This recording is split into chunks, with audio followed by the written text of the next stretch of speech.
operations for their home or business, especially that first floor, right? Getting all the furniture out, moving up to higher ground, moving up to a second or a third story, or putting it in simply pickup trucks or box trucks and getting it out of the city and out of the surge locations. This is Zone A for evacuations, so this would be one of the most vulnerable communities in the entire state. Of course, you were mentioning, Jeff, with the bathymetry, just what's the floor look like underneath the water, right? Very shallow shelf, so you can really build up the water and push it on shore here. It's very marshy in some areas just off of the coastline here. But of course, today, a day that a lot of people were doing a lot of hard work. It's a very hot day today.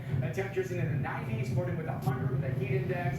Spoke with one local, and she said she's taking this storm very seriously and has some sound advice for people that are going to suffer through this one. You learn a little something every time, and every time you get a little more efficient. Back in Hermine, we took about 4 foot of water in a building in the next street, next block, I'm sorry. And so we learned a lot through that, and each time here we've learned a little more. I take it seriously. A lot of people, I have a friend right now who said she's not leaving the island, so I take it seriously. That would be my advice to anybody: prepare as best you can.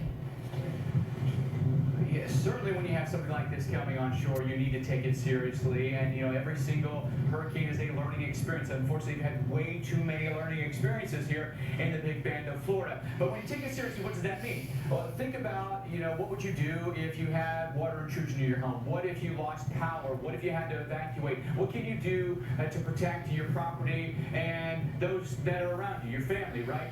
Think about having your car fueled up. Think about having cash on hand. Think about having enough food and water for everyone in your family for at least 3 days. Think about your medications. You'll need those as well. All of these things that you should do ahead of the storm. You've still got maybe some time to do that tomorrow, Carl. We're not really expecting the weather to get bad until tomorrow night. It really go downhill as we get into Thursday. And they're asking everyone that's going to evacuate to make sure they do that no later than 6 p.m. tomorrow. So that's kind of your timeline, all right? Tomorrow evening, dinner time or so, Carl.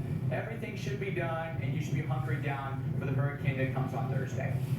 And Mike, based on what we saw the last time with the Dahlia, which was a major hurricane in that area, much of where you're standing would likely be well underwater. I mean, the only way you'd be able to get away from that surge would be to go up to a second or a third floor.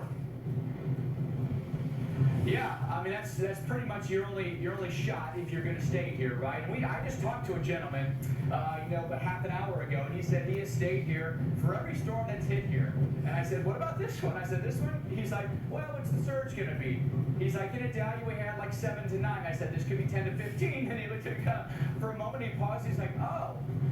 Maybe that changes the calculus in all this, right? Certainly where I am here on Dock Street, Carl, the water's going to be over my head. Even if we're getting the low end of that forecast at 10 feet, the water's going to be about right here because we're about